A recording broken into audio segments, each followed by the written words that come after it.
வணக்கம். கதையோடு உறவாடு. இந்திரா சௌந்தரராஜனின் வைர பொம்மை எபிசோட் 4. முன்கதை சுருக்கம். இந்திராட்சி அம்மனோட வைரத்தை ஒரு கும்பல் திட்டமிட்டு திருட ட்ரை பண்ணுது. அதன்படியே பிச்சுமுத்து திருடிட்டு போயிடுறான். திருடி அந்த மலைக்கோயிலுக்கு பக்கத்துலேயே இருக்கிற சுனையில் போட்டுறான். இது எல்லாம் யாருக்கு தெரிய வருது அப்படின்னா ருத்ராவுக்கு தெரிய வருது. ருத்ரா போலீஸ்காரர். அந்த போலீஸ்காரர் யார் மூலமாக இதெல்லாம் தெரிஞ்சுக்கிறாருன்னா மாணிக்லால் மூலமாக தெரிஞ்சுக்கிறாரு. இவங்கெல்லாம் யார் அப்படின்றத விவரமாக தெரிஞ்சுக்கணும் அப்படின்னா முன்னாடி இருக்கிற எபிசோட்ஸை பாருங்கள். இப்போ பிச்சைமுத்துவை கண்காணிக்க ருத்ரா ஒரு ஆளை பின்னாடியே அனுப்பியிருக்காரு. இனி என்ன ஆகுது அப்படின்றத பார்ப்போம். நவரத்ன வியாபாரியான மாணிக்லால் மிகப்பெரிய திறமைசாலியும் கூட, வித்தைகள் செய்கிறதுல மிக தெரிந்தவரும் கூட. அவரை பொறுத்த வரைக்கும் இந்த திருட்டு அப்படின்றது திருட்டே கிடையாது, அது இந்திராட்சி அம்மனால் நடத்தப்படுற நாடகம் அப்படின்னு நினைக்கிறாரு. அதே மாதிரி தான் ருத்ரா கிட்டேயும் பதில்கள் சொல்கிறாரு. இன்ஸ்பெக்டர் ருத்ரா திருடனை பிடிச்சிடலாம் அப்படின்னு சொல்லி நம்பி ஒரு பக்கமாக நிற்கிறாரு. அப்போ அந்த பக்கத்தில் குருக்கள் வர்றாரு. குருக்கள் மாணிக்லால் கிட்ட பேசுகிறாரு. நீங்கள் யார் அப்படின்னு மாணிக்லால் கிட்ட குருக்கள் கேட்குறாரு. ஏன் சாமி கேட்குறீங்க? என் பேர் மாணிக்லால், மும்பையிலேருந்து வந்திருக்கேன். நான் ஒரு நவரத்ன வியாபாரி. இப்போ அம்பாலோட வைரத்தை பார்க்க வந்திருக்கீங்களா? ஆமாம், அது இந்திரன் கொடுத்த வைரமாச்சே, எப்படி இருக்குன்னு பார்க்கணுன்னு ஆசை. அதோட ஒரு சக்தியும் பிடிச்சி தள்ளிருச்சு, அதான். அப்படின்னா இப்போ எங்கள் திருட்டு போயிருக்கு இல்லையா, இதெல்லாம் விதிப்படி நடக்க வேண்டிய விஷயங்கள்னு சொல்ல வந்தேன். ஆமாம், நானும் அப்படி தான் நினைக்கிறேன். குருக்கள் மாணிக்லாலோட இந்த பதிலை ரொம்பவே ஆச்சரியமாக பார்க்குறாரு. அதே ஆச்சரியம் மாணிக்லால்கிட்டையும் இருக்குது. விதின்னு நான் நினைக்கிறதுல நிறைய நியாயங்கள் இருக்குது அப்படின்றது எனக்கு தெரியும். ஆனால் நீங்கள் எப்படி நினைக்கிறீங்கன்னு எனக்கு தெரியலையே சாமி. ஒரு புதிரும் இல்லை. என் தலைமுறைகளில் இந்த கோயிலுக்கும் குருக்களாக இருந்திருக்காங்க. நான் அவங்களில் ஒருத்தன். எனக்கு தெரிஞ்ச இந்த வைரம் இதுக்கு முன்னாடி 2 தடவை காணாமல் போயிருக்கு. அதை கோயில் ஒழுகு அப்படின்னு சொல்லி இந்த கோயிலுக்கான ஏடுகளில் என்னோடய முன்னோர்கள் எழுதி வச்சுருக்காங்க. அதுவும் இதே மாதிரி பார்த்திப வருஷத்தில் தான் காணாமல் போயிருக்கு. ஆனால் எப்படி காணாமல் போச்சோ அப்படியே திரும்ப வந்திருக்கு. மற்ற நாளில் ஒரு படையே வந்து கோயிலை சுற்றி நின்னா கூட அந்த வைரத்தை யாராலையும் எடுக்க முடியாது அப்படின்னு சொல்லி ரொம்ப கர்வமாக சொன்னார். மாணிக்லாலுக்கு என்ன ஆச்சரியம் அப்படின்னா, அவர் சகுனத்தை வச்சு கண்டுபிடிச்சதை கோயில் ஏடுகளில் முன்னாடியே எழுதியிருக்காங்க அப்படின்னு சொன்னதை வச்சு தான். இதுக்கு முன்னாடியே இது திருட்டு போயிருக்கா, அதே மாதிரி திரும்பவும் கிடச்சிருக்கா, அது எப்படின்னு கொஞ்சம் சொல்லுங்களேன் அப்படின்னு சொல்லி மாணிக்லால் குருக்களை பற்றி கேட்குறாரு. கண்டிப்பாக சொல்கிறேன், ஆனால் வைரம் அப்படின்னா அதுக்குன்னு தனி ஒரு சக்தி இருக்குது. என்னோட கணக்குப்படி இந்த வைரம் இன்னும் கிடைக்கிறதுக்கு 3 நாள் ஆகும். ஆனால் எப்படி உத்திர நட்சத்திரத்துக்குள்ளே கிடச்சிரும் அப்படின்னு சொல்லி ரொம்ப கன்ஃபார்மாக சொல்கிறாரு. இதே நேரத்தில் திருடன் பிச்சைமுத்து என்ன பண்ணுறான் அப்படின்றத பார்ப்போமா. பிச்சைமுத்து போய் தான் மறைச்சி வச்சுருந்த சுனைக்கு பக்கத்தில் போய் படுத்துக்கிறான். அவனோட கணக்கு என்ன அப்படின்னா, யாராவது வந்து திடீர்னு கேட்டால் கூட நான் இங்கே தூங்குறதுக்கு தான் வந்தேன் அப்படின்னு சொல்லி சமாளிக்கலாம் அப்படின்னு நினச்சி அங்கேயே பக்கத்துலேயே கொஞ்சம் நேரம் படுக்கிறான். பின்னாடி பார்க்குறான், பின்னாடி யாருமே இல்லை அப்படின்ற கன்ஃபார்மில் கொஞ்சம் நேரம் கழித்து தண்ணிக்குள்ளே மூழ்கி அந்த சுனைக்குள்ளே இருக்கிற அந்த வைரக்கல்லை தன்னுடைய கர்ச்சிப்பில் எடுத்து கட்டுறான். கட்டிட்டு வெளியே வந்து மறுபடியும் வெளியே சுற்றி முற்றி பார்க்குறான், யாராவது வர்றாங்களா அப்படின்னு சொல்லிட்டு. யாரும் வரல அப்படின்றது கன்ஃபார்ம் ஆகுற அந்த நேரத்தில் அந்த ருத்ரா அனுப்பிச்ச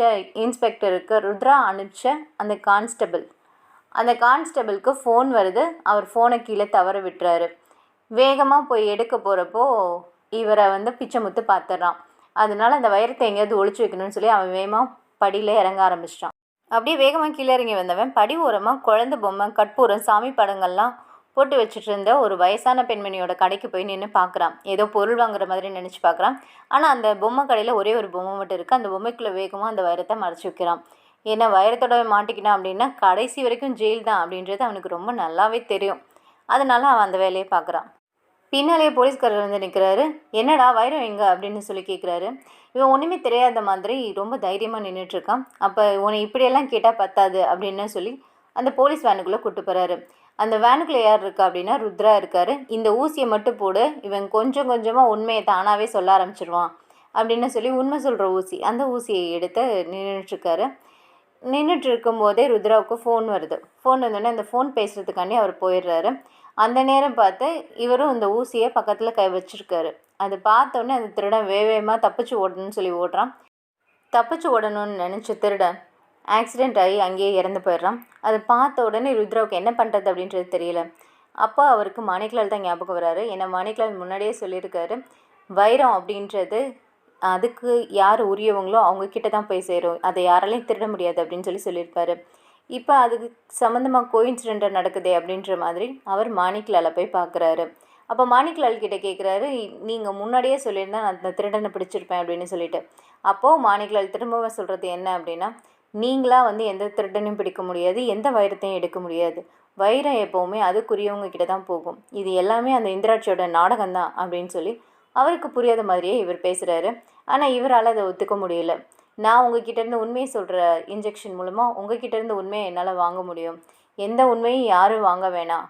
இந்த உலகத்தில் என்ன நடக்குது அப்படின்றத ஒத்து கவனித்தாலே போதுமானது. இவங்க இப்படி பேசிகிட்டு இருக்க நேரத்தில் தான் தேவகி வந்து அந்த பொம்மையை வாங்கிட்டு போகிறான்.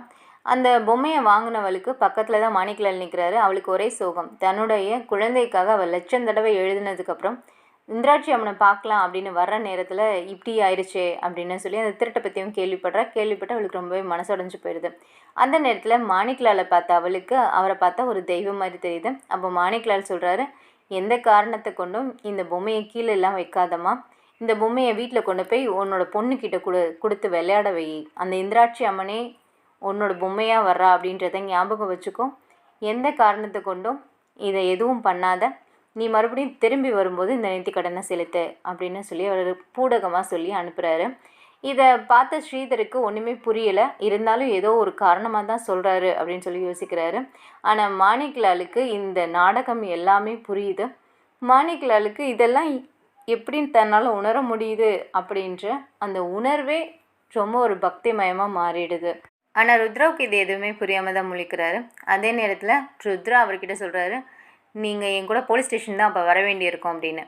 அதுக்கு மாணிக்கலால் சொல்கிறாரு, அது ரொம்ப பாதுகாப்பான இடமாச்சே, நானே வர்றேன், நான் எனக்கே எங்கேயே தங்கலாம் அப்படின்ற ஒரு கணக்கு இல்லாமல் இருந்துச்சு. இப்போ நீங்களே கூப்பிட்றதுனால நானே வரேன் அப்படின்ற மாதிரி அவர் வந்து ரொம்ப வேகமாகவே கிளம்பி போகிறாரு. அப்படி போகிறப்ப மழை லேசாக தூர ஆரம்பிக்குது. மழை நல்லா பெய்ய போகுது அப்படின்னு சொல்லி மாணிக்கலால் சொல்கிறாரு. ஆனால் ருத்ரா அதை நம்பலை. இந்த பூமியில் மழை ரொம்ப பெய்ய போகுதுன்னு நீங்கள் சொல்கிறீங்களா அப்படின்னு சொல்லி கேட்குறாரு. இல்லை, இது ஒரு 3 நாள் கழித்து உங்களால் கண்டிப்பாக சொல்ல முடியாது. ஏன்னா 3 நாளைக்குள்ளே இந்த ஏரியே நம்பிடும். அப்போயாவது உங்களுக்கு புரியுதான்னு பார்க்குறேன். ஆனால் 4வது நாள் அந்த வைரமே கிடச்சிரும். நீங்கள் அது வரைக்கும் எந்த வேலையும் பார்க்க வேண்டிய அவசியம் இல்லை அப்படின்னு சொல்லி மாணிக்கலால் சிரிச்சுக்கிட்டே சொல்கிறாரு. ஆனால் மாணிக்கலாலோட எந்த விஷயமும் இன்ஸ்பெக்டர் ருத்ராவுக்கு புரியலை. மாணிக்கலால் சொன்ன மாதிரியே 3 நாளும் நல்ல மழை பெஞ்சு ஏரியெல்லாம் நம்பிடுது. அதே நேரத்தில் தேவகி தன்னோட குழந்தைக்கு அந்த பொம்மையை கொடுக்குறா. 3 நாள் தொடர்ந்து மழைன்றதுனால சூரியனே வரல. அந்த குழந்தை ரொம்ப ஆசையாக வெளியே வந்து விளையாடுது. முழுக்க அந்த பொம்மையை வச்சே விளையாடுது. 4வது நாள் அவள் கோயிலுக்கு கிளம்பும்போது அந்த குழந்தையும் ரொம்ப சந்தோஷமாக சிரிச்சுக்கிட்டே கிளம்புது. அதே நேரத்தில் அதுக்கு எந்த சோர்வும் இல்லை, ரொம்ப உற்சாகமாக இருக்குது குழந்தை. அவளுக்கே அதுக்கான காரணம் என்ன அப்படின்றது புரியலை. ஆனால் இந்திராட்சி அம்மன் கோயிலுக்கு போகிறாங்க. அதே நேரத்தில் ருத்ராவுக்கு மாணிக்கலால் மேலே ஒரு மதிப்பு ஏற்படுது. ஏன்னா அவர் சொன்ன மாதிரியே எல்லாமே நடக்குது அப்படின்றதுனால.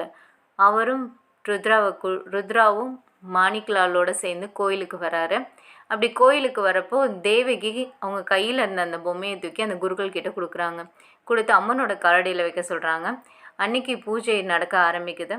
அவர் போய் மாணிக்கலாலும் அந்த பூஜை எப்படி நடக்குது அப்படின்றத எட்ட நின்று பார்த்துட்ருக்காரு. சூரியன் உச்சியில் வரக்கூடிய நேரம் அப்படின்றதுனால சீக்கிரமாக பூஜை பண்ணுங்க குருக்கள்லையா, சூரிய ஒளியனோட பொண்ணுக்கு ஆகாது அப்படின்னு சொன்னதுனால ரொம்ப வேகமாக கொண்டு போகிறாரு. அப்போ அந்த காலடியில் விழுந்து அந்த பொம்மை உடஞ்சிருது, அந்த மண் பொம்மை. அப்போ அந்த மண் பொம்மைக்குள்ளே இருக்கிற வைரம் அப்படியே இருக்குது. சூரியன் மேலே வரும்போது கீழே இருந்து மேலே வரக்கூடியது அப்படின்றதுனால அம்மனுடைய காலடியில் கிடக்கிற வைரம் மின்ன ஆரம்பிச்சிருது. அதை பார்த்த உடனே குருக்கள் அந்த வைரத்தை எடுத்து இந்திராட்சியனுடைய அம்மனுடைய வைரம் கிடச்சிருச்சு அப்படின்றத ரொம்ப சந்தோஷமாக வெளிப்படுத்துகிறாரு. அதை பார்த்துட்டு இருந்த எல்லாருக்குள்ளேயும் பக்தி பரவசம் அப்படின்றது ஊற்றெடுக்குது. இந்த உலகத்தில் நடக்கிற எல்லா விஷயமே ஒன்று தொட்டு ஒன்று நடக்கக்கூடியது தான். எதுவும் ஏன் நடக்குது, எதுக்கு நடக்குதுன்னு தனிப்பட்ட காரணங்கள் மட்டுமே கிடையாது. ஒவ்வொரு விஷயத்துக்கும் ஒவ்வொரு காரணம் இருக்குது. இப்போ இந்த வைரம் காணாமல் போனதில் தேவகியோட பொண்ணுக்கு குணமாயிடுச்சு. அவளோட பக்தி அப்படின்றது அவள் பொண்ணோட நோயை தீர்க்கக்கூடிய சக்தியாக மாறிடுச்சு. இதே மாதிரி அடுத்து இன்னொரு கதையில் சந்திப்போம். சப்ஸ்கிரைப் பண்ணுங்கள், ஷேர் பண்ணுங்கள், கமெண்ட் பண்ணுங்கள். நன்றி.